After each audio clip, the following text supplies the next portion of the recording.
saben quién era Tropa, ¿no? No, ustedes no tienen ni idea quién era la Tropa. Nosotros los más viejitos, sí. La Tropa.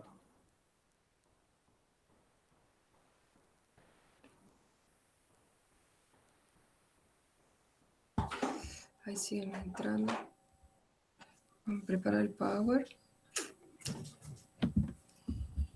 Está faltando una de mis alumnitas que siempre está. No la estoy viendo. 43. ¿Tienen parcial esta Profesor, semana, no? Sí, esta semana tienen profe, parcial, ¿no? Sí, a Sí, ver. buen día. Buen día, buen día. Ramiro. El Power que va a dar ahora ya lo subieron al aula. Intenté esta mañana entrar, pero me salió el cartel ese de no Sí, sé, dirección no tenés segura y que, todo. viste que dice no segura, pero abajo dice como que sigas igual. Por lo menos yo entré, si no, Sí, sí. está el Power y está, a ver, les mando el link de este, la primera clase ya se la subí de la clase, es de la semana pasada, ¿sí? Es un Sí, yo digo Power. la de hoy. La de hoy, mira, te lo mando por acá, por el chat, porque es de Prezi. Yo Bien. igual se los mandé como para que estudien Ah, después en PowerPoint, pero si entran ahí, van a poder verlo. Ah, esto tienen, a ver, primer parcial, ¿decidieron algo con el tema del parcial? ¿Qué segunda lectura? Ah, porcino. ¿Hablaron algo? ¿Decidieron algo que vamos a hacer con el parcial? André Arturo Almonte Flores. Ahí veo que están poniendo las fechas que quedaron ustedes.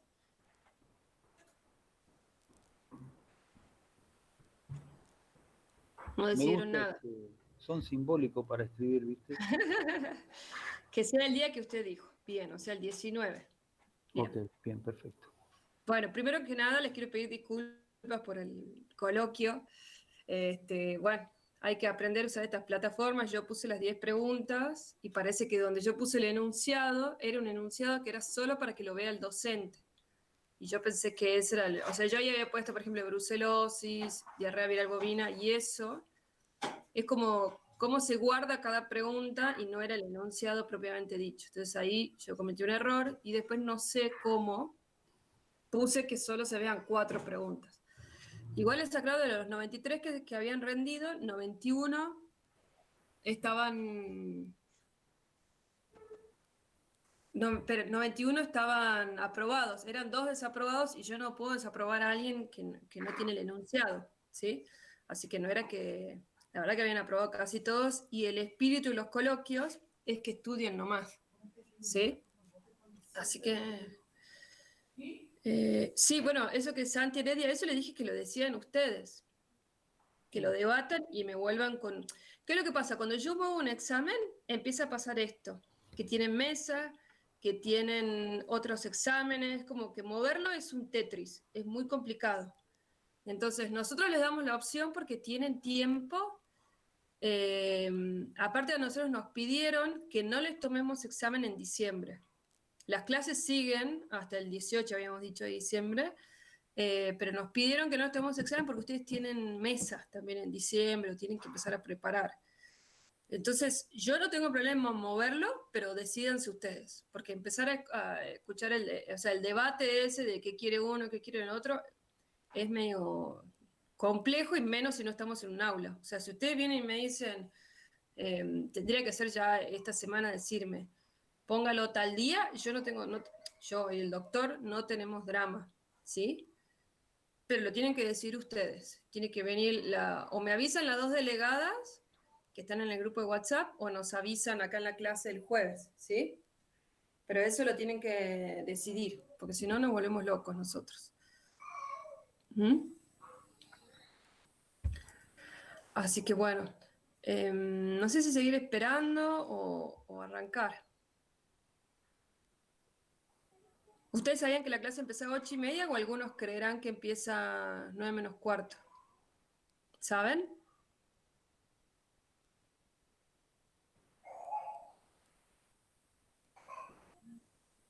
¿Saber alguno que conteste? Yo pensaba que era a las 8:45 siempre. 8:45. Claro, pero ¿te acuerdas que lo habíamos movido después? No funciona en ningún campus. Esperen, que me voy a mandar. Le voy a mandar. Tengo miedo de que no estén pudiendo entrar por lo del campus. A ver.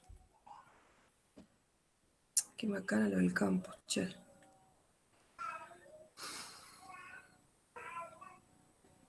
Le voy a mandar acá también el link para que lo vean. Bueno, ustedes lo pueden compartir a sus compañeros, ¿no? En el grupo. Tienen un grupo de WhatsApp, me imagino. Si pueden, mándenle el link del Meet. Así, si alguno no puede entrar al campus, puede entrar por ahí.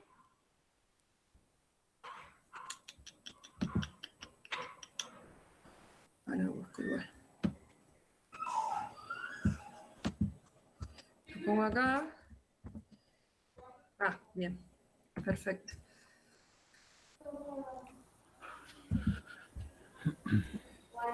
Andrés, ¿tú eres de acá de Argentina o perteneces a otro país?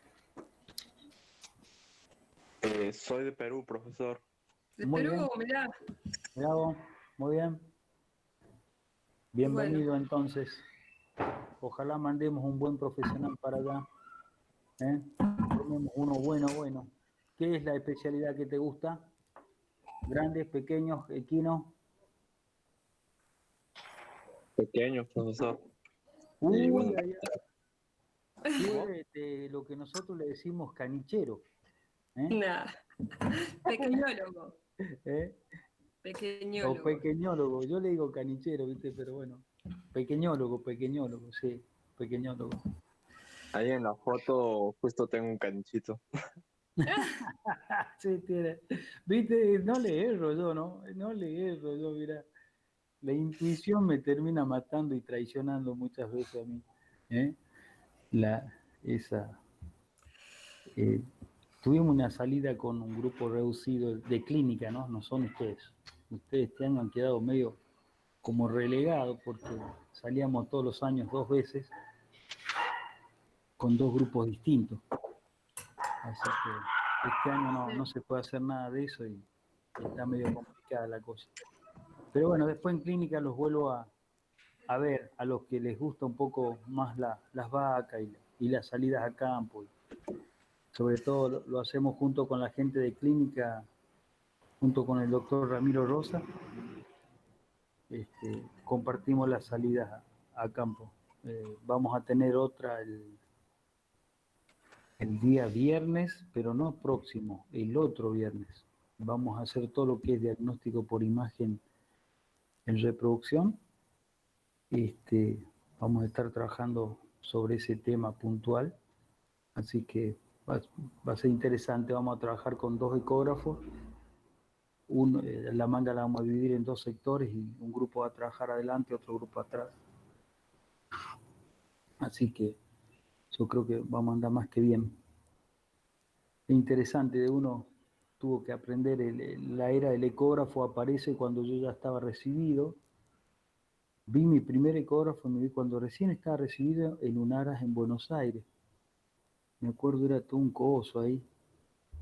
Ahí vi por primera vez un ecógrafo y después recién pude tener mi primer ecógrafo en el 2010, 11 años después de recibido. Y aprendí un poco mirando imágenes y metiéndolo al ecógrafo y tratando de interpretar las cosas. Después aparecieron los cursos para ecografistas. Ya hasta ese entonces le había metido el ecógrafo a 1000 vacas yo más o menos. Así que un poco, teniendo un poco el sentido común, la ecografía, tanto en pequeños, en grandes animales, mucho del sentido común, por lo que la máquina hace cortes transversales de algunos órganos, tener claro en qué regiones están y qué densidad tienen. Un hígado tiene una densidad, un intestino tiene otra porque es hueco en el centro. Entonces un poco la interpretación de las imágenes se dan a través de ese tipo de cosas, ¿no? Pero es la verdad que el diagnóstico por imágenes, bueno, ahora ya está el ecodoppler, que es una ecografía que tiene un sensor de temperatura, te marca por temperatura todo lo que es la circulación, todo lo que es el sistema circulatorio, es bastante interesante. Quienes somos operados del corazón, hemos visto ya varios ecodoppler de carótida, de coronaria, la verdad que Realmente interesante la máquina que han logrado diseñar, y supongo que en 10 años más, fíjense que a los bebés prácticamente se les ve la cara, o sea, más o menos tenemos un indicio de la carita que va a tener con la ecografía. A ese nivel estamos llegando, así que es un mundo apasionante el del diagnóstico por imágenes, en todos los ámbitos, ¿no? Sobre todo en pequeños animales donde la posibilidad de gastar plata es otra, ¿no? En grandes animales somos más produccionistas y tenemos otra visión de los animales. Así que bueno, Candelaria, hice el approach. A veces estos momentos libres, disculpa 2 minutos, Sí. aprovechen para hacernos preguntas. A mí me gusta hablar mucho con los alumnos, pero mientras la profe se termina de acomodar y todo, aprovechen para preguntarle tanto a ella como a mí alguna cosa en puntual. Siempre aprovechemos el tiempo, porque el tiempo tiene un valor muy alto. No se lo puede estar teniendo ahí como congelado. Es todo tuyo. Cierro mi micrófono, Cande. Bueno. Yo les quería preguntar, chicos, si ustedes hicieron alguna vez búsqueda bibliográfica. ¿Cómo están con ese tema? Por ejemplo, por ahí por el, no sé, de chusma o de tener intriga del coronavirus, de alguna enfermedad. ¿Lo hicieron alguna vez? ¿Les tocó hacerlo? ¿Lo saben hacer? Bibliográfica me refiero no Wikipedia, ¿no? Me refiero a buscar revistas de veterinaria, revistas de medicina, trabajos científicos. ¿Lo hicieron alguna vez? Si quieren pueden contestar por el chat. Ya en 2 minutos arranco, pero mientras tanto. Porque quiero saber si lo incorporo en el trabajo práctico, que sería el único que vamos a hacer realmente juntos. El resto de los trabajos prácticos van a ser videos, ¿sí? Si Dios quiere y se puede llegar a hacer el año que viene, podemos ver la forma de hacer la salida del campo, pero bueno, no queremos afectarles la regularidad por eso, ¿sí? Hay materias que son sí o sí tienen que hacer laboratorio, nosotros lo incorporamos, no es lo mismo obviamente, está buenísimo que lo hagamos en el laboratorio, que lo hagamos en el campo, pero bueno, al no poder, con un video creo que lo vamos a suplir y sobre todo para no trabarle las regularidades. Entonces quería saber si alguno usó esta herramienta de las búsquedas bibliográficas un poco más serio que googlear, ¿me entienden? De que ponerlo en Wikipedia o algo así.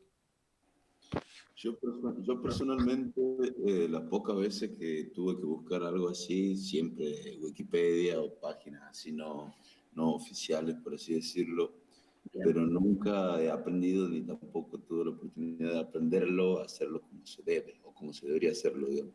Así que Bueno, no tengo entonces idea. lo vamos a incorporar en el práctico, ya para el año que viene. O sea, ¿Sí? seguramente hay compañeros que lo saben hacer y muy bien, pero yo personalmente no. No, está bien, perfecto. Pero si son varios los que no, sí, está el Google Académico, es una de las opciones, ahí me están contestando.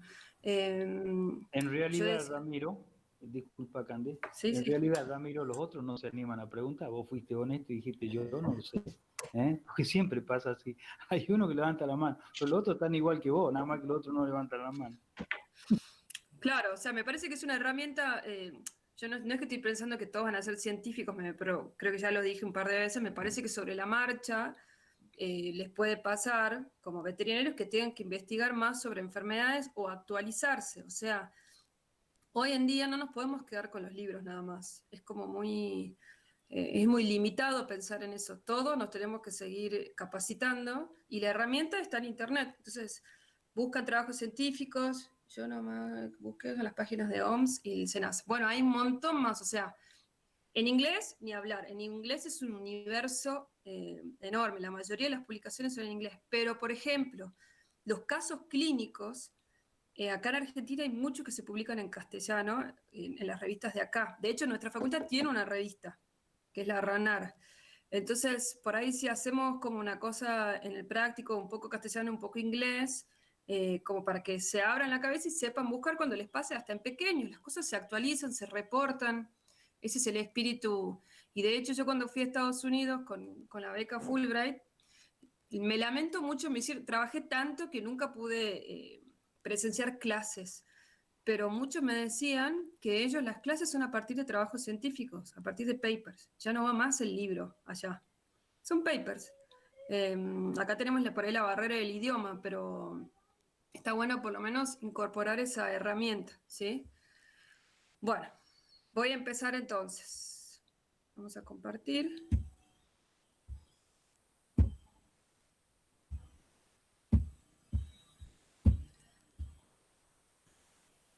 Bien. Uy, espérenme un segundo.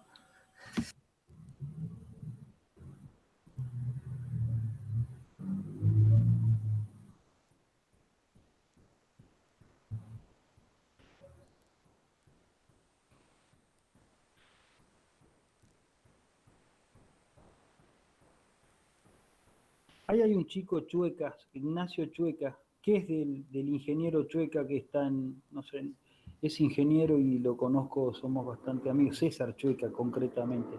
Buen día, profe. Soy el hijo. Ah, mirá vos, así los voy agarrando, ¿no? Bueno, pórtate bien porque tengo llamado telefónico directo con tu padre. No, son macanas, yo no mezclo las amistades con el resto. ¿Eh? Así que tranquilo, Ignacio. ¿Eh? Bueno, Dale saludo nada más, César. meta, yo le mando. Bueno, arrancamos, ¿me escuchan bien? Bien. Entonces, Sí, profe. vamos a hablar de las infecciones uterinas postparto. Esto no está en los libros que venimos usando porque es algo más nuevo. Si bien se sabe de las infecciones hace bastante, bueno, se está avanzando muchísimo sobre este tema. Entonces yo voy a darles como para que tengan un pantallazo, para que lo tengan en cuenta, y con esta presentación es suficiente para sobre todo para los parciales, y les dejé para el que quiera, hay 2 papers que están ahí, que los puse en la clase anterior, para que vean más o menos de qué estamos hablando. Pero la idea es también usar esto, que fue parte de mi tesis, como una herramienta para abrirles un poquito la cabeza y que piensen, esto lo trasladen a otras enfermedades, a pequeños, a porcinos, de lo que ustedes quieran, ¿sí?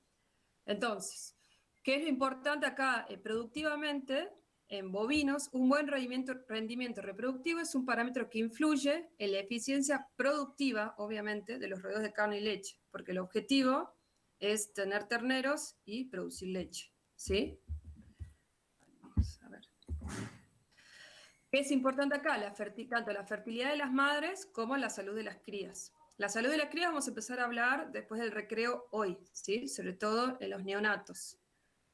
En cuanto a la fertilidad de las madres, siempre se habló qué se hacía en la sanidad del tracto reproductor, cómo se evaluaba. Se hacía un tacto preservicio, como ya lo vimos, se hacían vacunaciones, preservicio y preparto. En el tacto preservicio, estamos hablando más que nada en vaquillonas, bueno, en vacas también, se descartaban animales que tengan alguna malformación, se trataba de pensar en la nutrición y no mucho más. O sea, no mucho más me refiero a una herramienta que se empezó a utilizar es el manejo de los microorganismos que están en el tracto reproductor. Siempre se pensó que el útero era estéril, ¿sí? Que, por ejemplo, el tracto digestivo no es estéril, obviamente. Inclusive, antes se pensaba que el pulmón era estéril, no es estéril.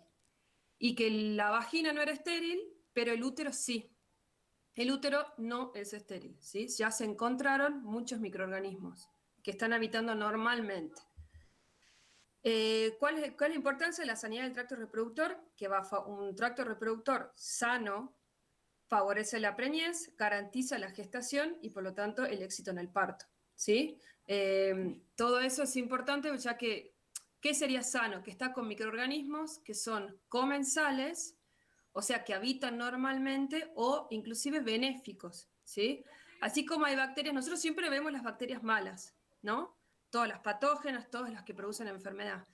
Pero como esto es un equilibrio, hay bacterias comensales que son las que habitan normalmente y hacen una simbiosis, si quieren piensen en la del rumen, microorganismos que los necesitamos, y hay otras que son más benéficas, como por ejemplo los lactobacilos, que están ¿dónde? ¿Dónde los podemos consumir nosotros últimamente? En los probióticos, ¿no?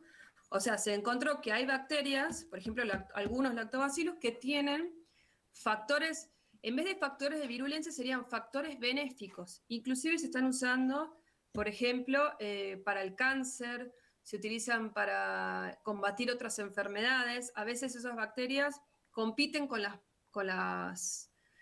patógenas y no las permiten crecer, o a veces ayudan a liberar hormonas, ayudan a un montón de cosas, ¿sí? Que son las que ya se están empezando a estudiar.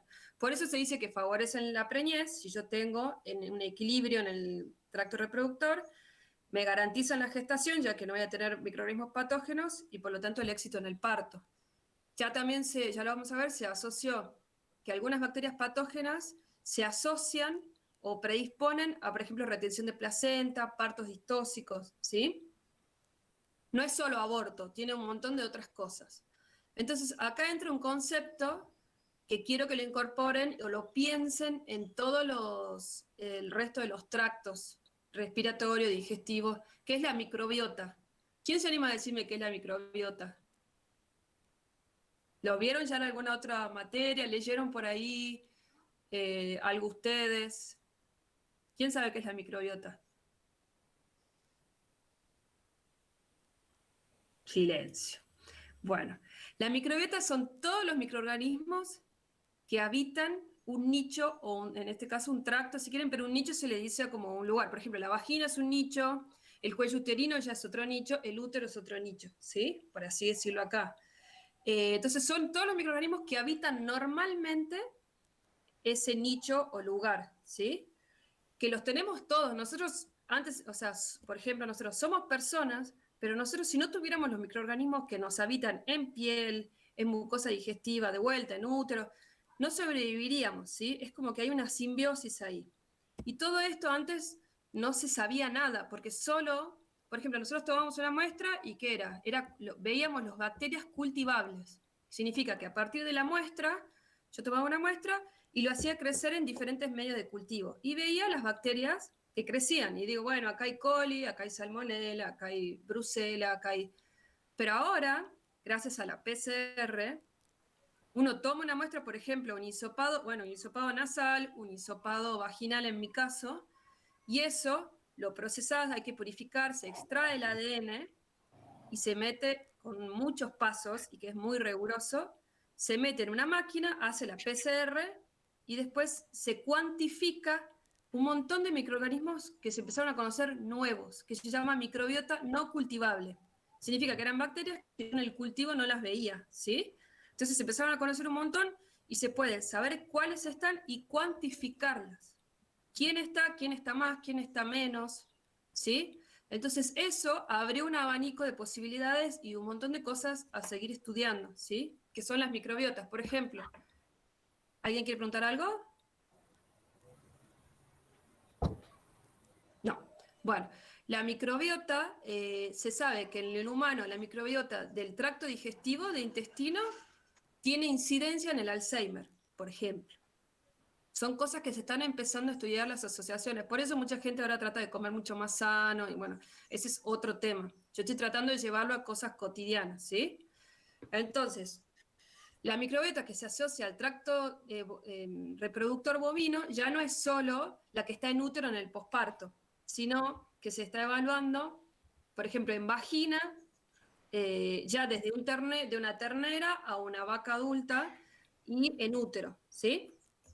Eso es a lo que me refiero. ¿Y cómo incide estas bacterias en el éxito en la gestación y en el parto? Entonces, el objetivo, para que recuerden, del manejo reproductivo en bovinos, ¿cuál es? Tener más o menos un ternero por vaca por año. Esto sería más en la pampa, ¿no es cierto, doctor? Así es, básicamente en el rodeo de cría, en la vaca de tambo, que es una vaca que siempre digo yo que viene con el cebador tirado a fondo, es una vaca que siempre viene arriba de las 5.000 vueltas. Quienes entienden algo de mecánica, esto significa un auto acelerado. Vienen tan aceleradas que ellas logran un ternero cada 13 a 14 meses cuando están bien manejadas. A veces la vaca de leche llega a tener 15 meses para tener el próximo parto, porque es un hígado que está siempre a fondo, y ese hígado se tiene que encargar de procesar los alimentos para hacer leche, y a su vez tiene que procesar todos los sistemas hormonales para que active y desactive hormonas que se generan en otras partes del cuerpo. Por lo tanto, el hígado quizás sea la parte más importante que tiene un rumiante, ¿no? En el caso de leche estoy hablando. El de carne, medio que come y le da leche al ternero y se acabó toda la milanesa, ¿no? Y aparte da 8 litros contra 42. O sea que hay un poquito de diferencia en ese sentido. Dele. Bien, entonces, en cuanto al manejo reproductivo, ¿cuáles son los puntos críticos que yo voy a tener? El servicio y el posparto. ¿Qué tienen en común? Es aburrido no poder preguntar, pero bueno, vamos a seguir entonces. ¿Qué tienen en común el servicio y el posparto? Que en ambos momentos la vagina, sobre todo el cervix, está abierto y permite que vayan microorganismos de vagina a útero, ¿sí? Porque en el cervicio, ustedes saben, cuando la hembra está en celo, también tiene el cervix abierto. Y en el posparto, por supuesto. Entonces, la migración de bacterias de vagina a útero puede generarme, sobre todo bacterias patógenas, causas de ineficiencia reproductiva. ¿Sí? En esto, no es que van a ver, pero en esto se basó mi tesis, ¿sí? en evaluar estas bacterias. Entonces, en el posparto, vamos a enfocarnos en posparto. ¿Cuáles son los puntos críticos para obtener este objetivo de un ternero por vaca por año?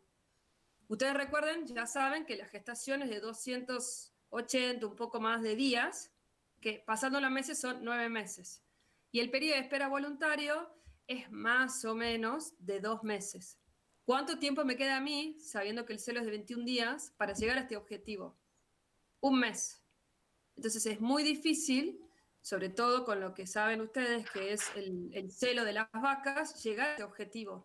Y más aún si se me altera este periodo de espera voluntario.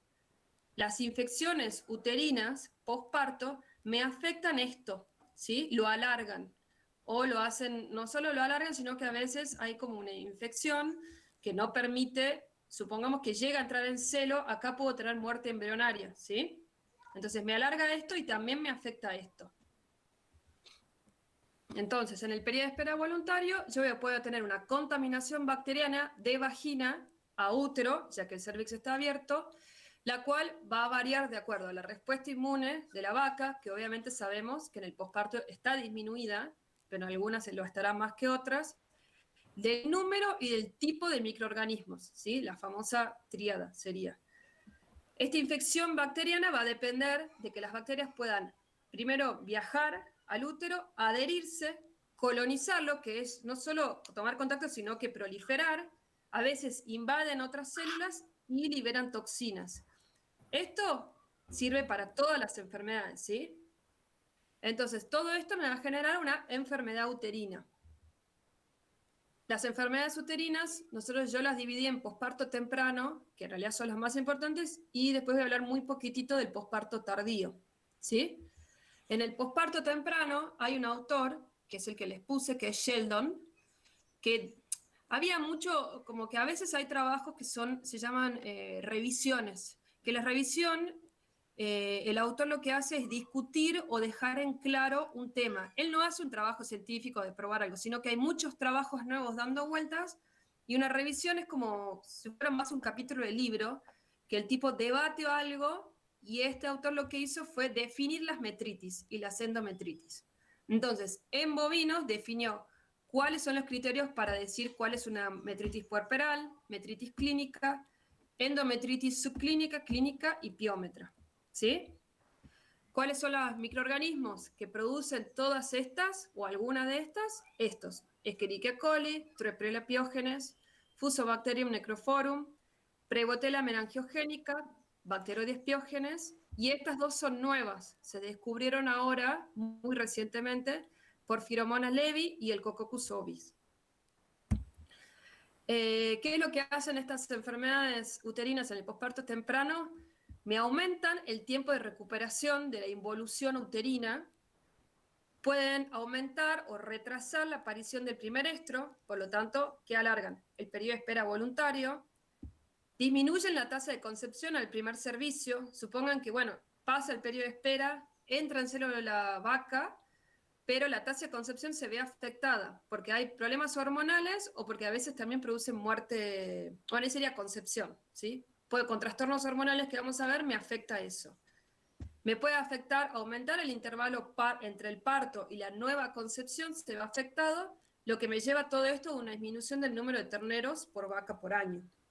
Y todo esto me va a afectar y disminuir la performance reproductiva. ¿Sí? Estos son los dos trabajos que creo que colgué. Este define las metritis y estos hablan de las enfermedades, ¿sí? De cada uno de estos agentes. Son dos reviews o revisiones. Bueno, acá están las definiciones. Es para que les quede más o menos. A mí no me gusta poner mucho texto, pero como no está en el libro y en el paper está en inglés, se los puse acá, ¿sí? La metritis puerperal son animales que tienen un útero anormalmente aumentado de tamaño, que hay una secreción uterina fétida, acuosa, que puede ser de un color marrón rojizo, que está asociada con signos de enfermedad sistémica, ¿sí? Disminución de la producción, puede haber decaimiento, algunos signos de toxemia y fiebre. Y se da hasta los 21 días posparto. Doc, no sé si quiere hacer un comentario de lo que ve usted en las metritis comúnmente en tambo. Sí, en los tambos las metritis prácticamente no existe una vaca que no tenga una metritis, aunque más no sea mínima, ¿no? Puerperal propia, digamos. Justamente el viernes estaba revisando y debo haber revisado 14 vacas, había 2 que estaban un poquito complicadas, sin estar graves como nos pasa a veces, ¿no? Pero en la vaca de tambo esto es moneda corriente, el tema de las metritis, sobre todo, como decías vos bien en tu presentación, depende un poco de cómo fue ese parto, ¿no? Nuestras vacas en tambo, por ahí los toros que seleccionamos no son los más adecuados y nos producen que hay que hacer una asistencia al parto, y cuando vos metes la mano para hacer la asistencia al parto, esa es una vaca que la espera voluntaria se termina yendo a 90, 100 días. O sea que esa es la vaca que después termina pariendo después de 17, 18 meses, recién vuelve a tener otro parto. O sea que hay una relación directa en cómo fue ese parto a tener la próxima concepción, ya sea por una infección propia que no la supo controlar la vaca o por la asistencia nuestra que no se trabaja en las mejores condiciones de asepsia, ¿no? Se trabaja como se puede. El tema es tratar de que el animal no muera. Y la cría tampoco. Bueno, a veces llega un poco tarde. Pero eso un Esto poco... le quería mostrar, Doc, si le quiere ver. Esto sería muestras a partir para diagnosticar endometritis, no, mucus vaginal, y que lo fueron clasificando en diferentes grados, ¿sí? El mucus vaginal posparto. Posparto, sí. ¿Ven ahí Sí, cómo sí. puede variar? Cuando viene bien la cosa, ustedes a los 20 días, el grado 1, ese que ven ahí, generalmente así se lo ven todas las vacas de leche, ¿no?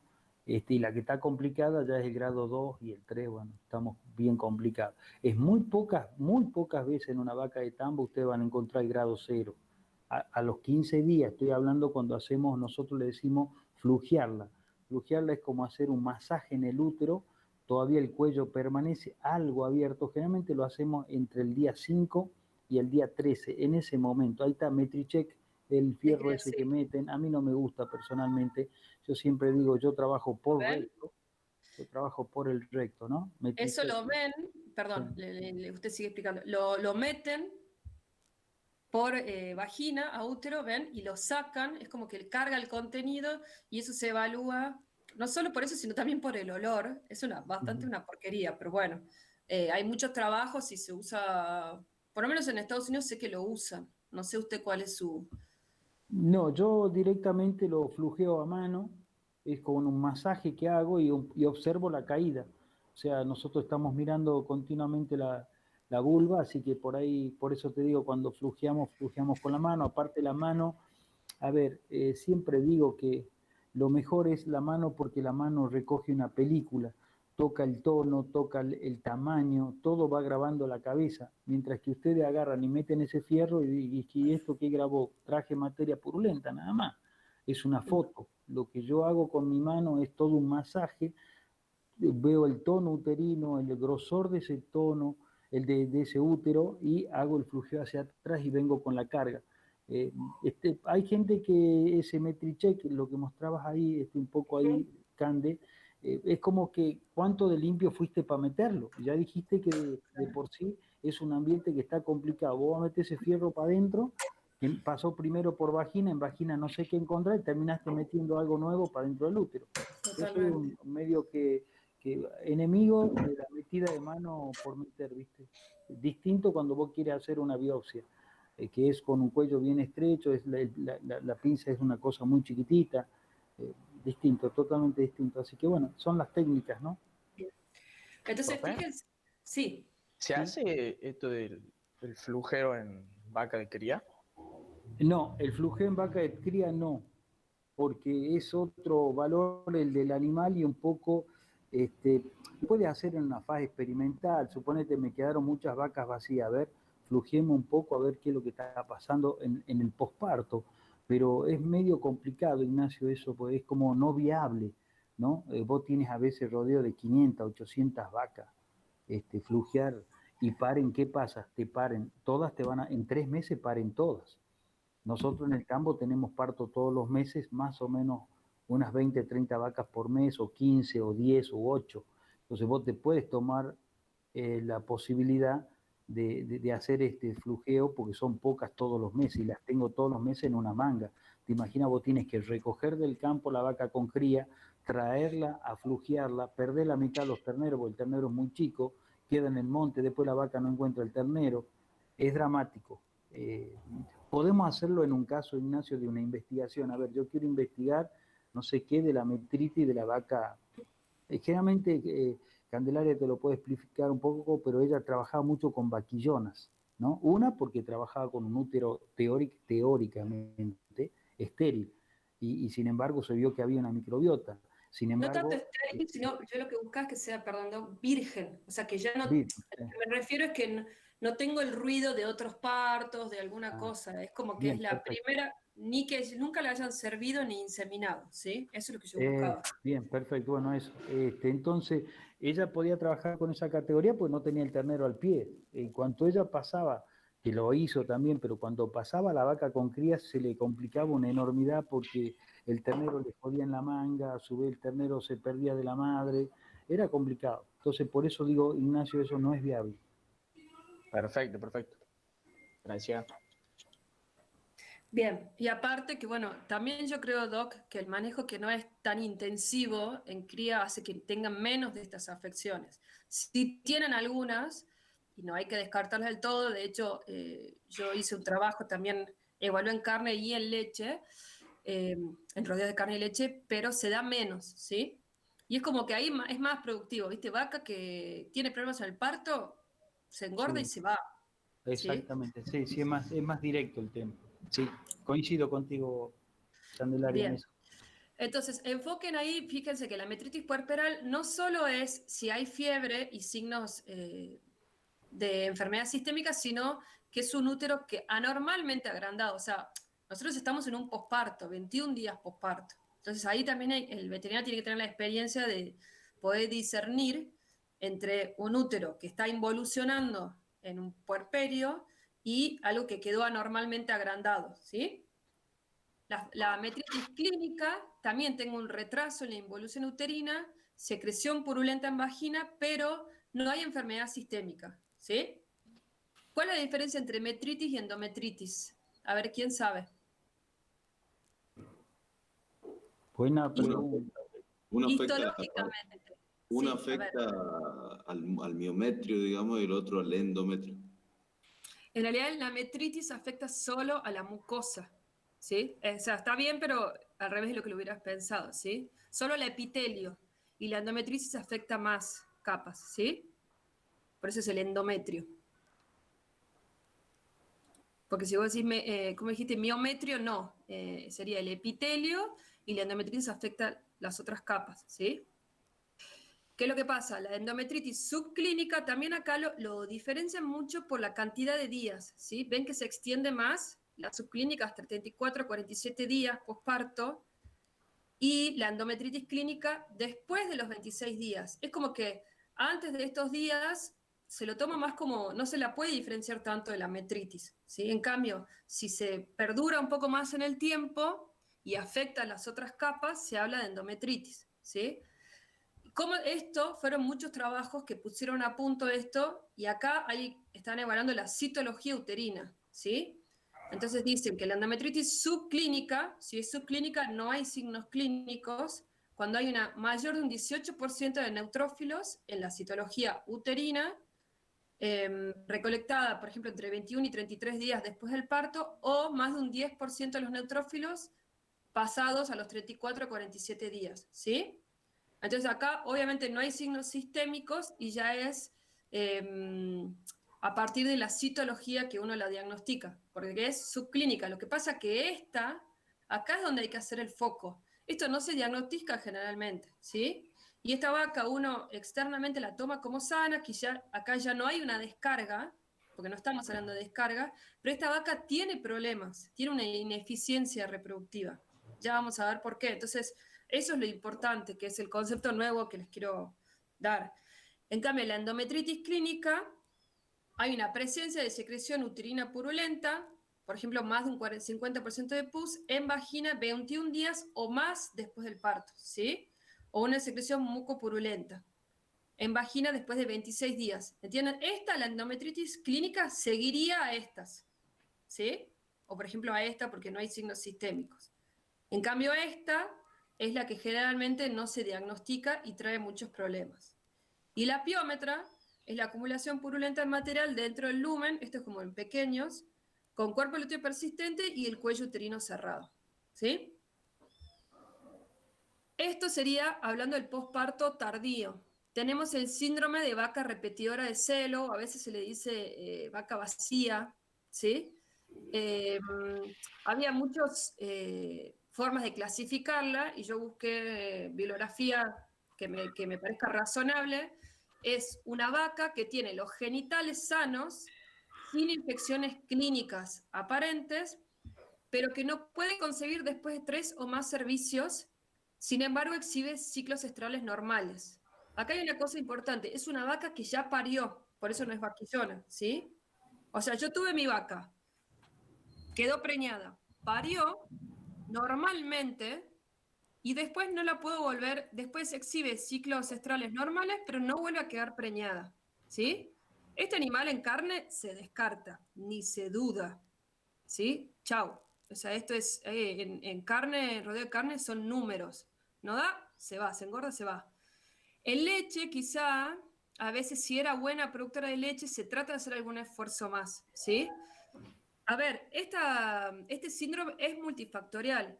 La nutrición es muy importante, el ambiente, hay varios factores. Pero yo hice foco en mi tesis en las infecciones bacterianas, sobre todo las subclínicas, ¿sí? A ver, porque una infección bacteriana subclínica puede afectarme la fecundación, producirme muerte embrionaria, alterar, ya vamos a verlo, los patrones hormonales y la dinámica del ovario, por lo tanto me disminuye el número de terneros, ¿sí? Y afectando la performance reproductiva. Pero la composición de las comunidades bacterianas en el tracto reproductor, sobre todo en vacas lecheras con este síndrome, nunca, o por lo menos antes de mi tesis, yo no encontré trabajos, y miren que busqué, que la hayan caracterizado. No les voy a hablar de esto porque me parece que es demasiado, es simplemente para que lo tengan en cuenta. Es una categoría que dicen, bueno, no me importa porque se la elimina. Pero bueno, a nosotros nos pareció, con mi director, importante el ver cuáles son las causas, ¿sí? O por lo menos la causa microbiológica. Si hay alguna enfermedad, y sí lo encontré que las vacas con este síndrome había presencia de bacterias comunes de la metritis, ¿sí? Entonces se puede decir que hay bacterias que están afectando este posparto tardío. Eso era más o menos como para que tengan una idea. Que les quiero marcar también, hay cosas que se pueden seguir investigando, ¿sí? No está todo dicho y estas herramientas nuevas abren muchas posibilidades. Bueno, estos trastornos reproductivos, tanto en el posparto temprano como tardío, me disminuyen, como ya dije, la performance reproductiva y pueden estar influenciados por las estrategias de manejo, si es intensivo, si es extensivo, cómo se los alimenta, la edad de los animales, no es lo mismo una vaquillona que una vaca posparto, si hubo o no retención de placenta o partos múltiples, si hubo abortos. Se observa que cuando se hicieron algunos trabajos, se observó, cuando en análisis estadístico, que hubo una asociación entre, por ejemplo, partos múltiples o abortos y algunas presencia de algunas bacterias, ¿sí? Entonces por ahí todavía no se sabe por qué es culpable, pero cuando encontrás que se asocia, o sea que la mayoría de las vacas, por ejemplo, con retención de placenta, cuando hacían un muestreo tenían tal bacteria, y bueno, eso significa, cuando estadísticamente es significativo, significa que está actuando ahí, ¿sí? Que algo está haciendo. Infecciones no solo en el tracto reproductor, sino que a veces en otros nichos, por ejemplo la mastitis puede afectar hormonalmente y afectar la performance reproductiva, o sea, a veces también hay que pensarlo así. El estado inmunológico de la vaca, sabemos que posparto hay una depresión del sistema inmune, pero como les digo, en algunos animales a veces se da más que en otros. Y yo me enfoqué en la microbiota residente en vagina, que como les dije, va a ir de vagina a útero, ¿sí? Va a colonizar el útero y haciendo especial foco, que después lo vamos a ver, en Escherichia coli, que produce lesión uterina y puede afectarme el retraso en el inicio de la actividad cíclica ovárica. O sea, en el inicio del retorno del estro lo puede afectar, ¿sí? Acá está como un recordatorio lo que yo les hablaba de que la vagina es un ecosistema.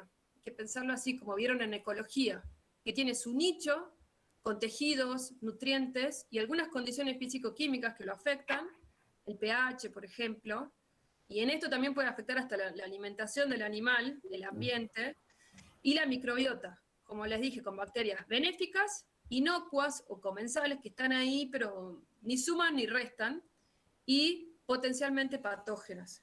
Significa que aparte, si hay una oportunidad, por ejemplo, por la disminución del sistema inmune, pueden ser patógenas.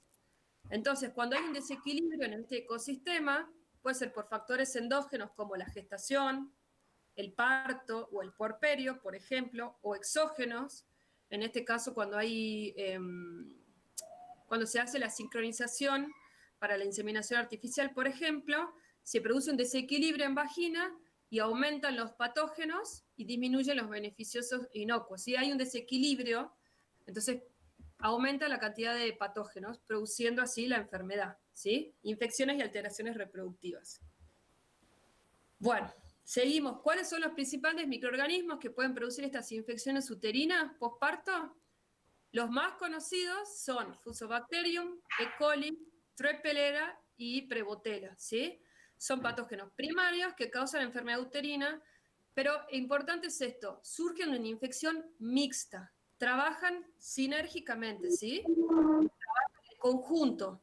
El primero que ingresa es E. coli, pero le permite o le allana el camino a otras que producen mayores lesiones, como por ejemplo Trepelera piógenes, ¿sí? ¿Qué es lo que hacen? Afectan la función del endometrio y del ovario, de ambas cosas. Bueno, acá hice un mini resumen de cada una, tratando de no bombardear con demasiada información. Fusobacterium necrophorum, por ejemplo, es un patógeno muy reconocido relacionado a la enfermedad uterina. Este sí lo van a encontrar en los libros. ¿Qué es lo que produce? Produce una proteína tóxica, ¿sí? Sería como una toxina que afecta a los leucocitos, ¿sí?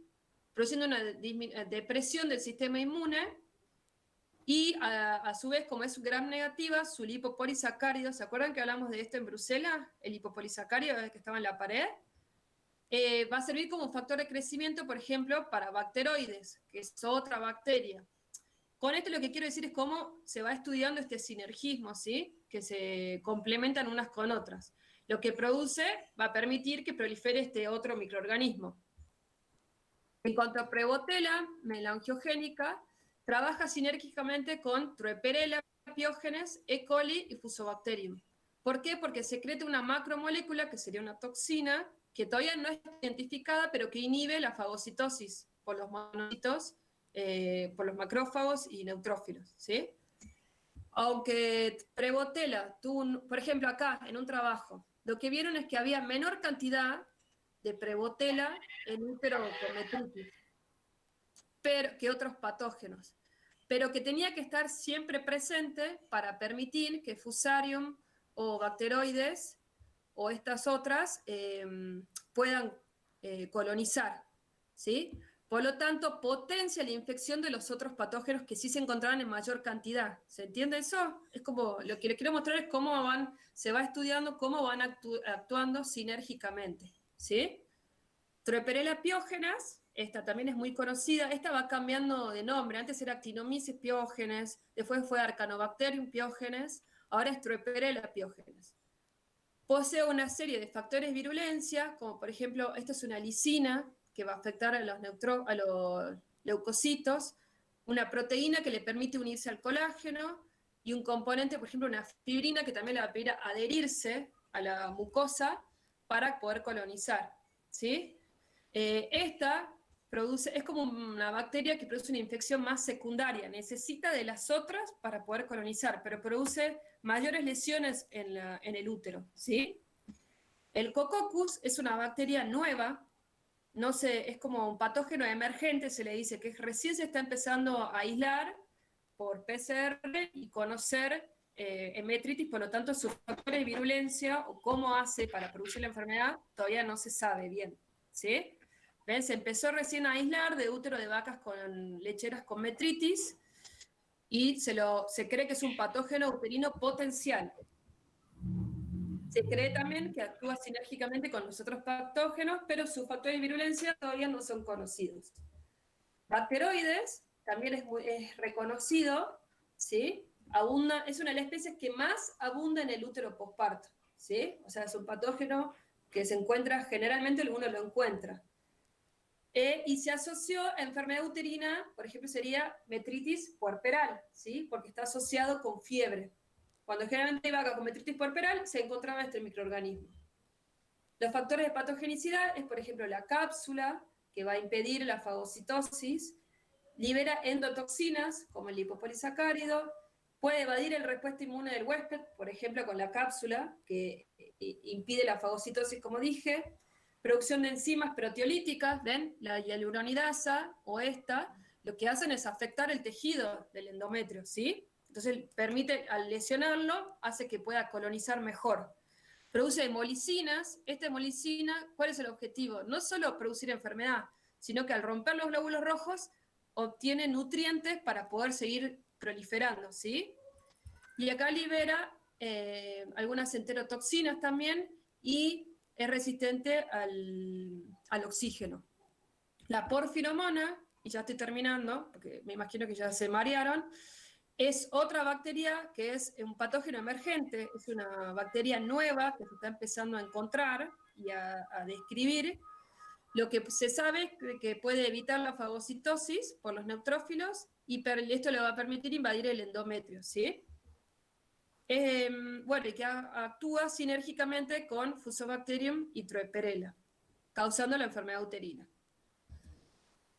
Bueno, entonces hasta ahí habremos visto, es como ven, le puse muy poquitito de cada una. Más o menos lo que tienen que saber es que cuáles son y que actúan sinérgicamente. No me tienen que decir, yo en el parcial no voy a esperar que me digan cuál tiene cápsula, cuál va del sistema inmune, ¿sí? Cuál tiene la hialuronidasa. Es para ustedes, para que después lo puedan estudiar razonando un poquito, ¿sí? Sí tienen que saber cuáles son las bacterias, por ahí cuáles son las que actúan primero, cuáles van después, y cuáles son los patógenos nuevos o emergentes, ¿sí?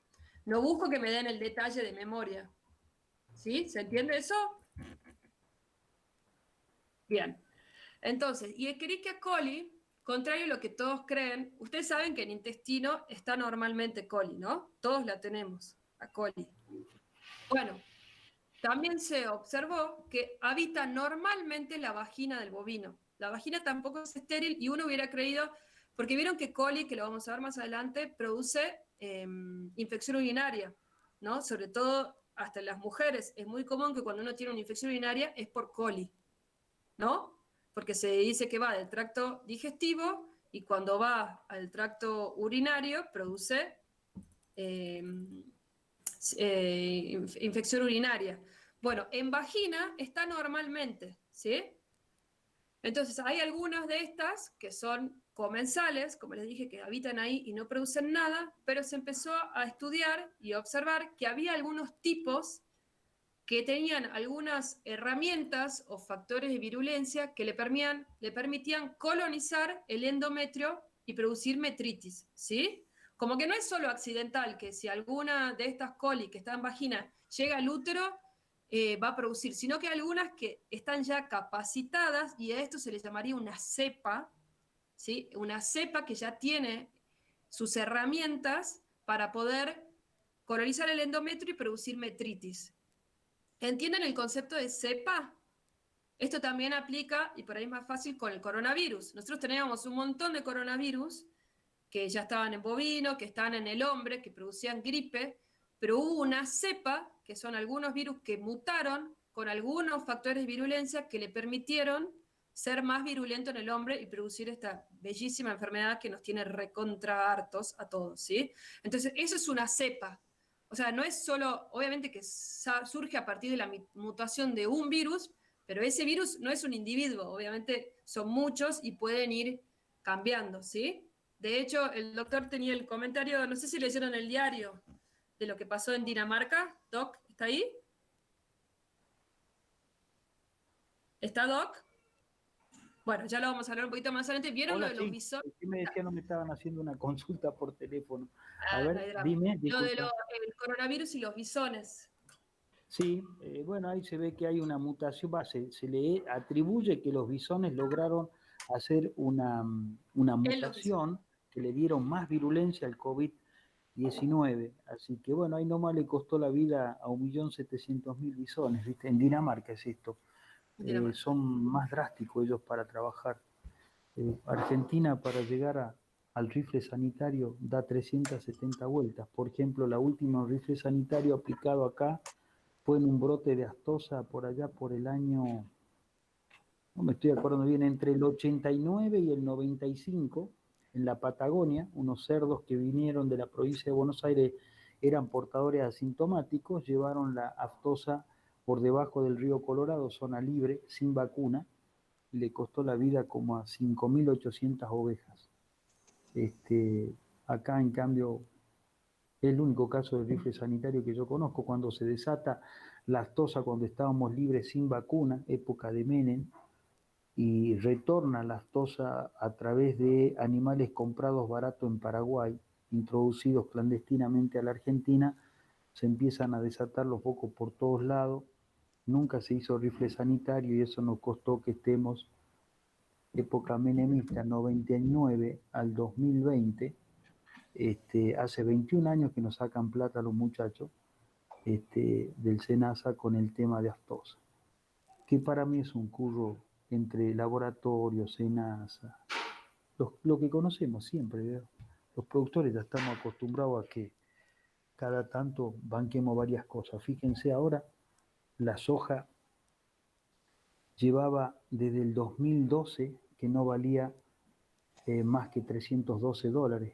Ayer tocó los $500. Al 31% de retención, fíjense los dólares que le quedan a los muchachos para seguir con el IFE y la LIFE, el drogadicto de recuperación y demás. Bueno, eso es catarsis, sigamos. Me hace reír. Bueno, chicos, ahí estoy tratando de leer un poquito mientras sigo. Lo que me preguntás de la endometritis subclínica son criterios que pueden variar según la especie. Ojo, yo te estoy diciendo los criterios de la endometritis en bovinos, basándome en este autor que se llama Sheldon, que es como el recapo de las infecciones uterinas en bovinos. Esto que me decís, el 5%, puede ser un criterio en otra especie o que utilizó otro autor. Como te digo, ¿cómo lo hacen? Bien, no me fijé en eso. Entonces, otra cosa, por ejemplo, yo empecé a trabajar, trabajé siempre en vagina, ¿sí? Yo me enfoqué en las bacterias de vagina y, por ejemplo, en el posparto, si tenían metritis, si no tenían metritis, pero no pude, es mucho más difícil llegar al útero y todos los trabajos son de útero. A nosotros nos pareció que era más fácil llegar a vagina y no había muchos trabajos. Entonces, si yo te digo que yo ya encontré que en vacas posparto o en algunas vaquillonas ya hay como unas comunidades bacterianas en vagina que tienen mayor proporción de patógenos, y bueno, esa vaca es muy probable que tenga un problema en el parto, ¿sí? O que tenga un problema en el posparto, porque ya tiene colonizada su vagina. En vagina está en equilibrio, pero cuando vaya a útero me va a producir enfermedad, ¿sí? Otra cosa que hicimos, que ahí están los chicos que está muy trunco este año por el COVID, pero tengo un grupito de chicos que hacemos investigación de las vaquillonas que se la sincroniza. ¿Ustedes vieron cómo se la sincroniza? Que muy resumidamente se pone una esponja en vagina, que tiene una forma de B corta. Esa esponja está 7 días en vagina, es un cuerpo extraño en vagina, ¿sí? Que encima tiene una colita que sale al exterior. Entonces, esa esponjita puede alterarme los microorganismos que están ahí. Y entonces, ¿cómo yo decía si había vaginitis o no? No había publicaciones que me hablen, como en la endometritis subclínica, cuando yo quería ver la vaginitis subclínica. Entonces, tomando muchas muestras, hicimos citología y yo armé un criterio propio. ¿Sí? Yo dije, bueno, más de un tanto por ciento de polimorfos, y cuando había, bueno, otras cosas, cómo se veían las células, se armaban como unos colgajos de células, o los polimorfos se juntaban en forma de unos nidos o redes. Yo dije, ahí hay una vaginitis, por lo menos citológica, ¿sí? Y después eso lo contrastaba con si había o no descarga. Porque cuando por ahí le estamos por inseminar, ya tienen una descarga en vagina por este cuerpo extraño, ¿sí? Entonces eso yo lo junté, hice un análisis estadístico y lo publiqué. Y me lo dejaron publicar, entonces ya es un criterio, vos lo podés, si querés, citar, ¿sí? Le faltaría hacerlo con 1000 animales, yo tenía 30 animales, como para decir, bueno, lo puedo inferir a más poblaciones, ¿sí? Pero bueno, así se van armando estos criterios, depende de la persona y lo que van haciendo, ¿sí? Bueno, no sé si hay algo más. Este MA2. Claro, de MA2. ¿Y en bovinos es este MA2? Sí. Bueno, sí, es otro criterio que se puede usar. Yo me basé en Sheldon. Como te digo, Sheldon también juntó varias publicaciones, como por ejemplo, no la mía de vaginitis, pero como la mía de útero, y decidió él, también en base a su prestigio, armar esta clasificación, ¿sí? Bueno, en cuanto a Escherichia coli, quiero saber si les quedó en claro el concepto de cepa. Por ahí yo soy redundante y ya lo entendieron, o les cuesta entender eso. Se entiende, ¿no?, que dentro de coli, por ejemplo, o de coronavirus, tienen diferentes armamentos, diferentes factores de virulencia, y a veces se fijan en una cepa, ¿sí? Entonces esa cepa tiene generalmente esos factores. Eso me parece interesante que ya lo entiendan para la vida de veterinarios. Bien, perfecto. Entonces, por ejemplo, para que les quede claro, con esta coli, yo basé parte de mi tesis también en esta coli, ¿sí? ¿Qué es lo que hice? Tomé muestras, sí, de más de 100 vacas, aislaba de vagina, coli, y me fijaba qué factores de virulencia tenían, ¿sí? De vaquillona, de vaca sana, de vaca enferma, y encontré que hay una asociación, ya había trabajos publicados de que se creía que estaba esta cepa, que es una Escherichia coli patógena endometrial, o sea que tiene herramientas esta cepa para colonizar endometrio y producir metritis. Y encontré que sí, que había una tendencia que tienen, es medio amplio qué factores de virulencia, pero encontré que sí, que hay una asociación, de que se puede hablar de que existe esta cepa, ¿sí? Bueno, E. coli, ¿cuándo es que coloniza coli? En la primera semana posparto, es la primera que llega. ¿Por qué? Porque está normalmente en vagina, ¿sí? Entonces, de vagina pasa rápidamente a útero y puede producir metritis y endometritis, una reacción inflamatoria, descarga vulvar purulenta. Esta descarga, generalmente, acuérdense que estamos en posparto, viene del útero. Del útero, como está el cervix abierto, baja, ¿sí? A vagina, y uno la ve en el exterior.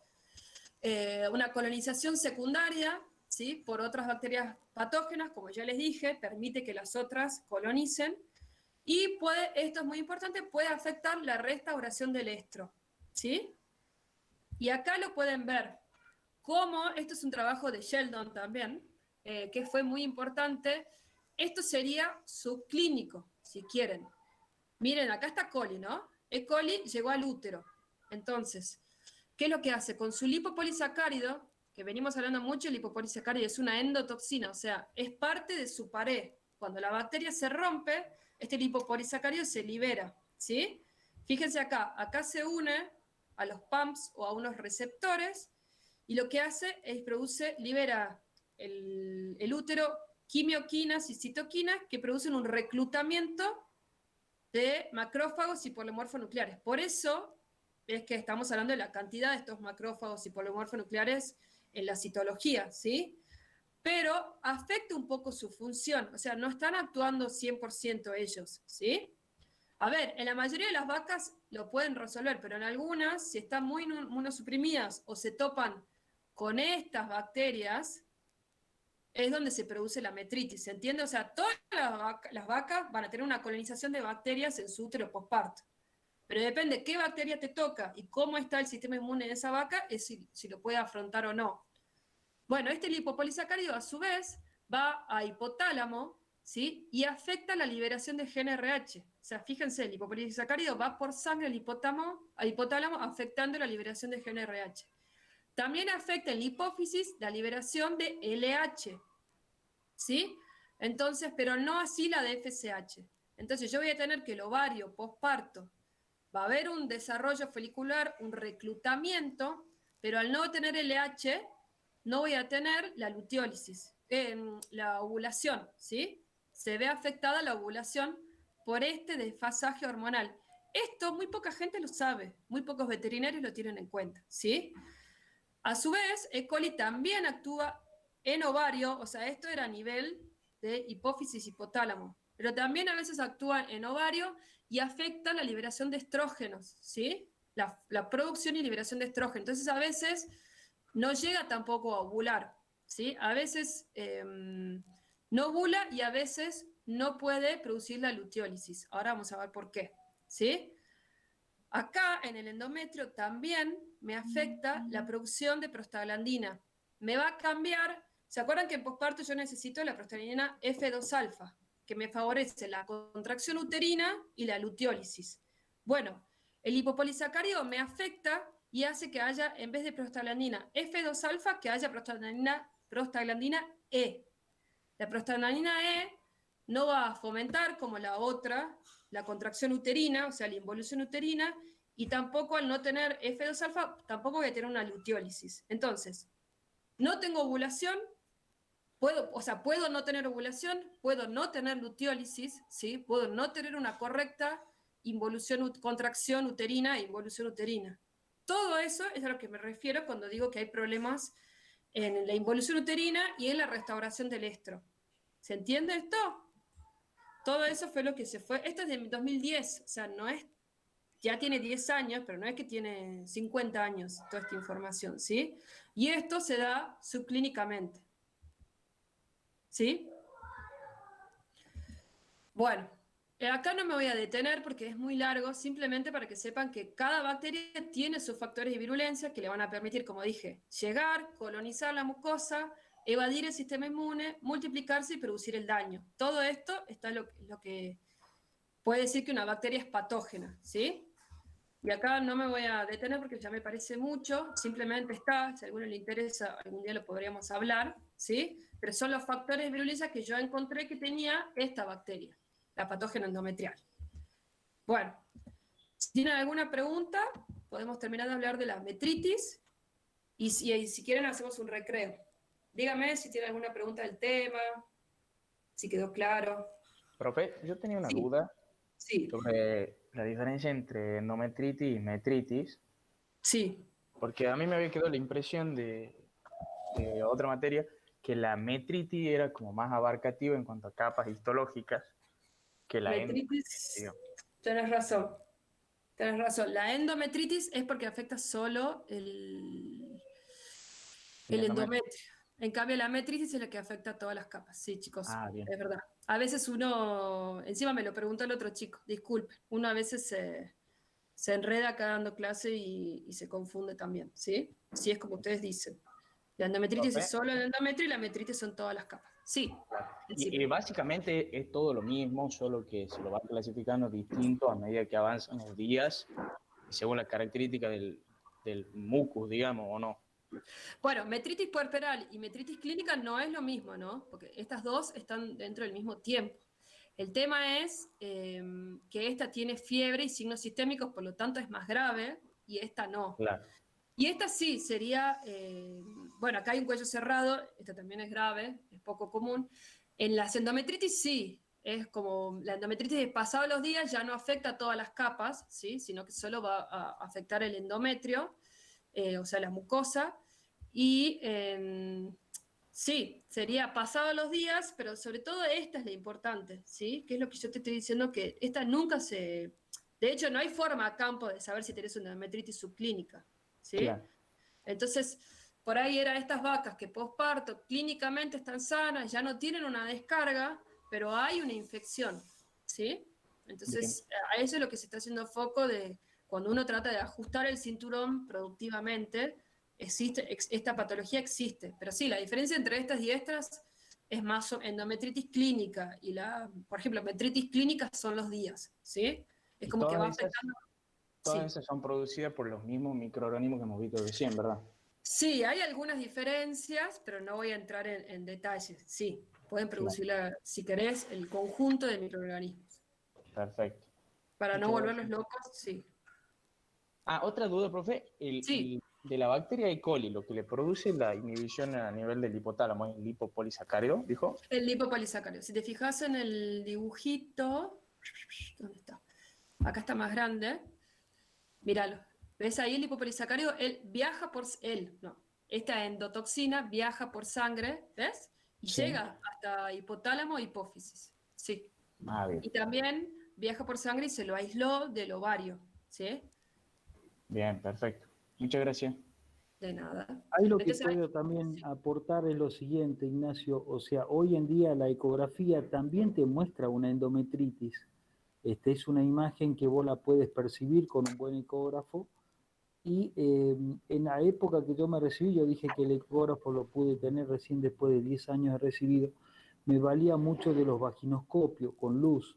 Vos metías el vaginoscopio y veías el pequeño hilo de mucus que aparecía por el cuello y caía a vagina. O sea, eso también nos permitía, en todas esas vacas repetidoras en un tiempo, usaba mucho el vaginoscopio para ver cómo estaban dentro. No tenía ecógrafo, me daba maña con otra cosa. Pero es interesante como métodos auxiliares al diagnóstico directo, porque esto es directo, no hay laboratorio. Yo meto el ecógrafo, veo líquido dentro del contenido uterino, y digo, esta está con líquido, o tiene por lo menos una infección a indicio ecogénico. Y la otra es el vaginoscopio, que era previo a tener el ecógrafo. No sé si vale también esa advertencia. O sea que hay una forma de decir, lo que yo palpo, lo que yo toco, el tono de este útero no me convence como otras vacas, yo puedo meter un vaginoscopio y mirar. No tengo esa opción, si tengo la opción del ecógrafo, también puedo ir haciendo con el tiempo, yo adiestro mi mano al tono uterino junto con el ecógrafo. Ah, mira, estas que tienen así, realmente me cuesta preñarlas. No sé si vale un poco la sapiencia de campo, digamos, ¿no? Después está todo lo que marcó Candelaria, Zacari, porque hay campos que vos decís, che, por ejemplo, a donde estoy trabajando ahora, tengo mucha endometritis subclínica y me está costando horrores preñar las vacas que han tenido más de un parto. No así la de primer parto que toma su segundo servicio, lote vaquillonas de leche, digamos, la preñez nos funciona bastante bien. El problema se nos pone en el tercero y en el cuarto servicio. Es como que nos está costando, debe haber alguna bacteria que nos está macaneando ahí, habría que ponerse un poco a estudiar ese tema. Profe, y a nivel ecográfico, más o menos Sí. cuánto contenido de líquido tendría que haber para que uno ya sospeche.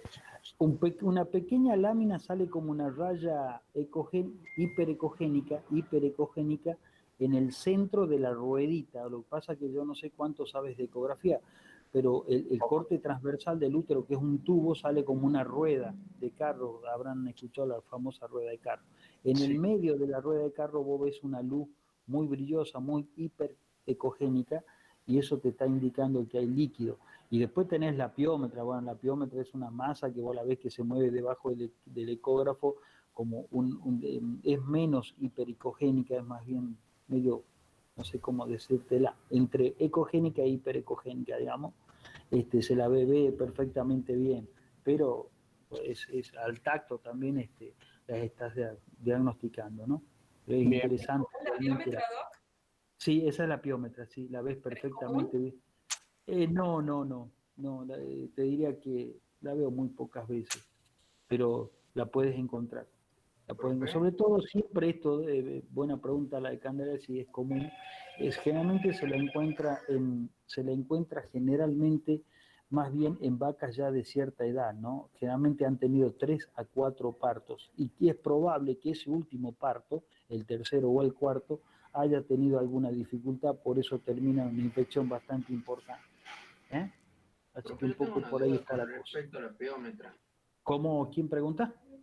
Patricio, no sé si me Ah, escuchas Patricio, bien. ¿cómo te va? Yo no te escucho bien, pero a ver, dale. Con respecto a la piómetra, con la clasificación que nos dio recién en el posparto temprano, Sí. que la piómetra tiene que estar a cuello cerrado y un cuerpo lúteo persistente. En el posparto temprano, digamos, o sea, puede ser que esté a cuello cerrado en la piómetra, yo lo tengo entendido como que sea. No, para Pero, nada, Patricio. ¿puedo contestar, Doc?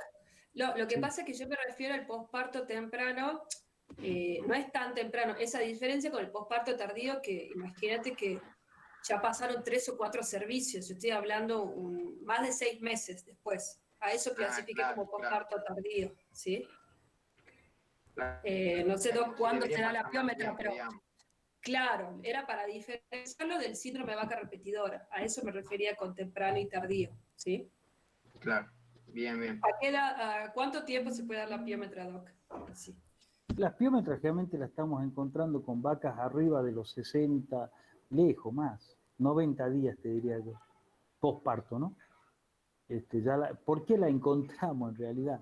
Vamos haciendo, vemos que la vaca no hizo ningún celo, tiene 90 días de abierta, que se llama de parto a 90 días, nunca hizo un celo, decimos vaca abierta nosotros. Entonces cuando metemos la ecografía para ver cómo están los ovarios y todo, nos damos con la piómetra. Si ustedes, hay una relación bastante estrecha entre lo que dijo ahí la doctora Candelaria, dificultad del parto, la dificultad que tuvo el parto con la aparición del nuevo celo después del posparto, o sea, después del parto, ¿verdad? Cuando la vaca tuvo un parto complicado, hizo una pequeña metritis, a veces una endometritis más severa, y esa vaca va a tener 3, 4 y hasta 5 servicios. Cuesta acomodarla muchísimo. Por ahí hicimos el intento de hacer unos pequeños lavajes con solución fisiológica y un producto que se llama Lotagen, que es del laboratorio Beringer, al 2%, y eso produce como una reacción sobre el endometrio y más una prostaglandina, que es el celo, la mejor forma de limpiar un útero, porque están aumentados los sistemas defensivos.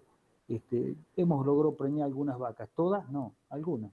Hemos recuperado de 10, capaz que a veces recuperábamos 5, el 50%. Dependía un poco el grado que tenían de endometritis al momento del tratamiento. No sé si vale, eso es puro campo. No es libro ni nada, es lo que hemos hecho y lo que lo tenemos medido.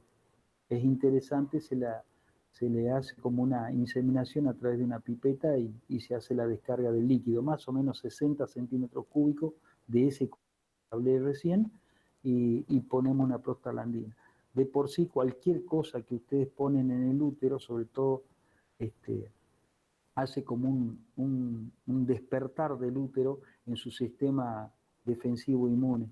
Es lo que he leído hace tiempo ya, allá en el tiempo, cuando me recibí y andaba con estos problemas. Pregunta cómo se puede prevenir la infección. ¿Cómo se puede prevenir? Y es medio difícil porque nosotros no tenemos una sala de parto estéril. Nuestras vacas paren en medio de los matorrales, puede parir en medio de la bosta, en el caso de la vaca de tambo. No tenemos una maternidad estéril, por lo tanto, ¿cómo hago yo? Bueno, tratar de, en la medida de lo posible, si lo puedo hacer, es que terminado el parto, lavar un poco todo y tratar de hacerlo, pero no pasa por ahí. Acuérdense que el parto tiene pujes, ¿no es cierto? Empuja la vaca, descansa, empuja la vaca, descansa. En ese ida y vuelta, a veces el ternero ya está con la mano y la cabecita afuera, toca el suelo, donde hay bosta y de todo tipo. Esa ida y vuelta, la vaca mientras está pariendo defeca generalmente, esa ida y vuelta me va metiendo muchísimas bacterias, como bien lo aclaraba ahí la doctora Candelaria, con E. coli. O sea, ¿qué materia fecal no tiene E. coli? O sea, no sé, no la conozco yo. Que las vacas caguen estéril no conozco por ahora. Entonces, eso hace que ese ida y vuelta me vaya metiendo mucha bacteria porque se está defecando, porque la vulva no está perfectamente esterilizada antes del parto, ni mucho menos. Entonces, las condiciones en que trabajamos un parto de una vaca son medio totalmente fuera de lo que es una asepsia, ¿no? O sea, teníamos que preguntarle a la profesora esta que enseña bioseguridad, creo que es, que un poco... ¿Ah? No, se habla de algunos, se está tratando de buscar, pero bueno, por ahí no son productivamente eficientes o cuesta incorporarlos. Algunos, por ejemplo, probióticos o extractos vegetales para ponerlos, no tanto en el preparto, sino en el parto, pero bueno, tienen que valer la pena productivamente. Hoy en día se apunta más al tratamiento del animal problemático, ¿sí? Porque todo esto es costo-beneficio.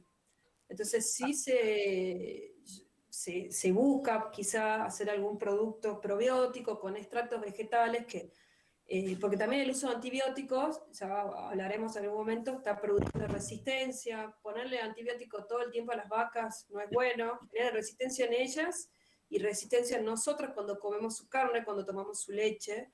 Entonces por eso se está buscando cosas más sustentables, como los extractos vegetales, que tienen propiedades antiinflamatorias, antibióticas también, o probióticos, ¿sí? Pero tiene que ser productivamente redituable. Entonces, ya se conocen más de estas patologías, ahora se está buscando cosas redituables para poder utilizarlas. ¿No, Doc? Así es, Profe, tal cual, o sea, tenemos que ir abandonando todo eso. profesor, Sí, sí. supongo que tenemos una vaca nuevita que está entre primer y segundo parto, por así decirlo, y está dando buena cantidad de leche. Y me agarra alguna de estas patologías postparto, alguna de estas cosas. ¿Qué se la trata en ese caso o se la descarta Sí, directamente? sí, se trata. Vos tienes que, en la vaca nosotros estamos muy encima. Yo el viernes pasado estuve revisando vacas paridas de 5 días a 14 días. Y ahí te dije que encontré una un poquito complicada, la mayoría no. Lo que me llamó la atención en ese posparto es que veía los úteros que venían involucionando, o sea, achicándose en tamaño muy lentamente, lo cual me hace sospechar de algo que me hace ruido ahí. En un momento pensé que eran vacas tremendamente con estado corporal 5, que es el máximo en puntaje. Al estar muy gorda, la vaca está más preocupada por sacarse cuerpos cetónicos que por involucionar el útero. Por ejemplo, es una teoría, una hipótesis. A eso hay que confirmarlo con lo que uno después estudia e investiga, ¿no?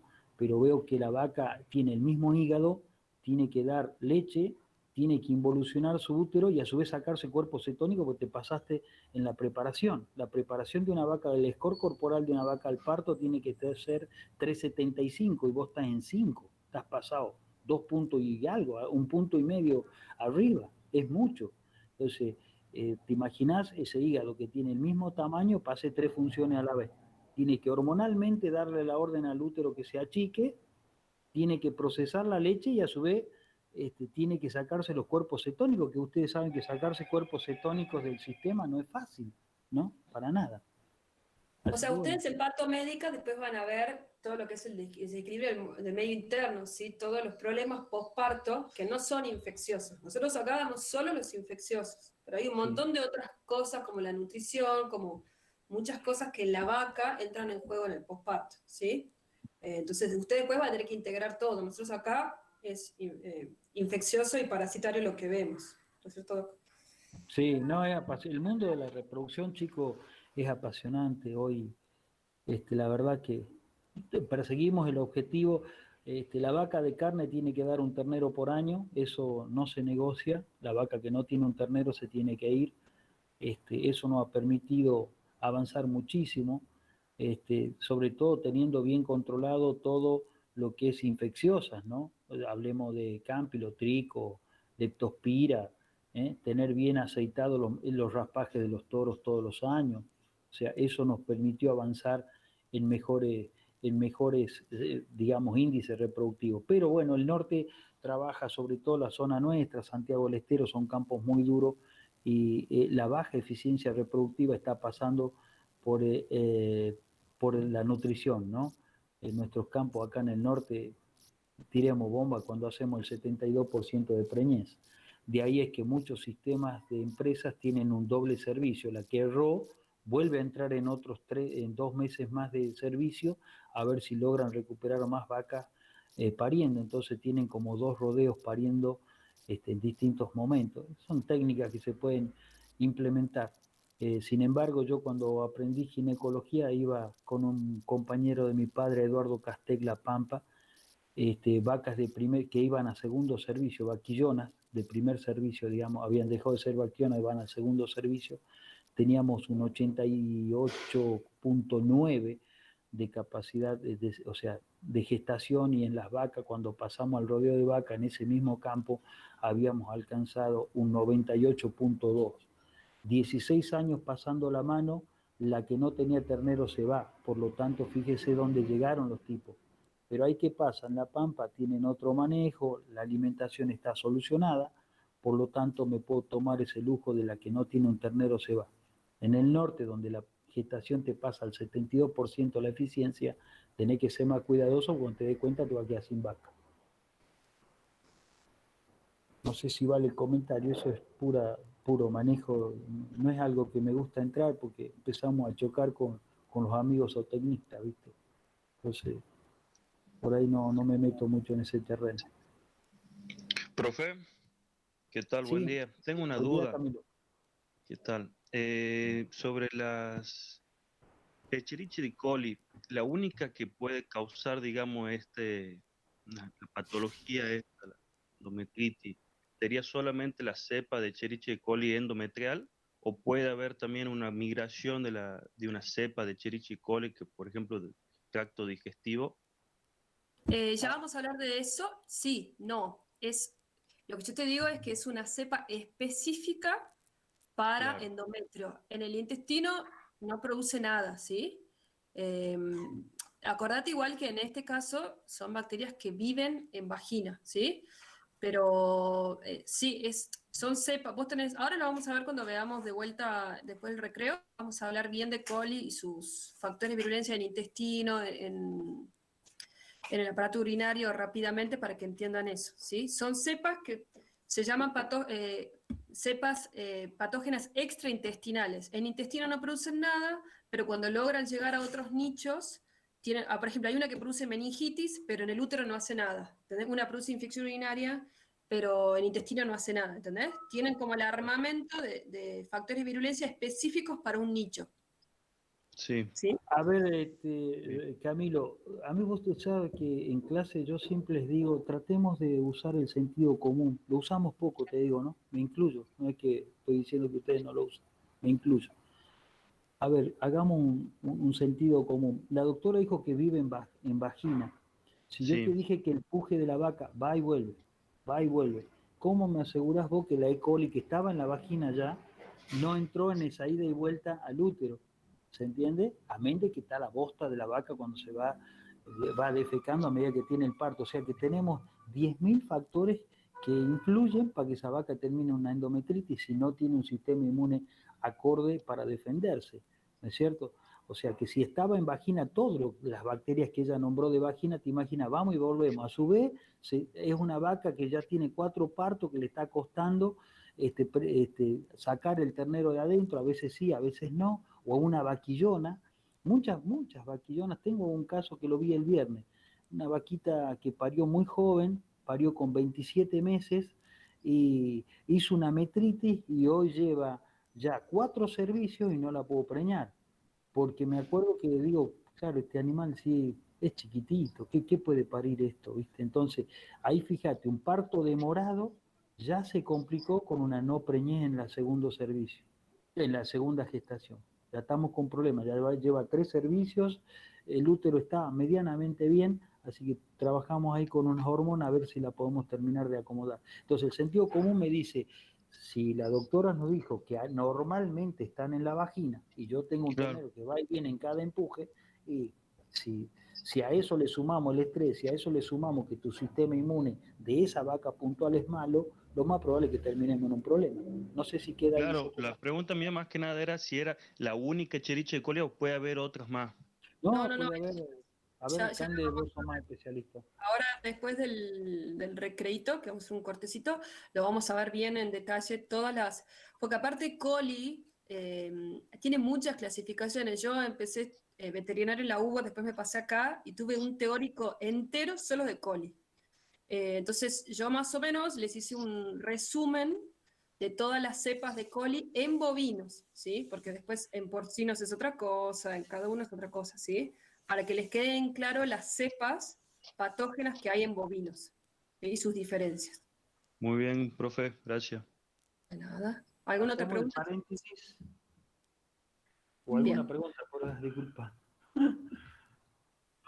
¿Alguna pregunta? Si no, hacemos un cortecito y arrancamos luego. Bien, cortamos 10 minutitos, ¿sí? A las 10:10 seguimos. ¿Mm? Perfecto.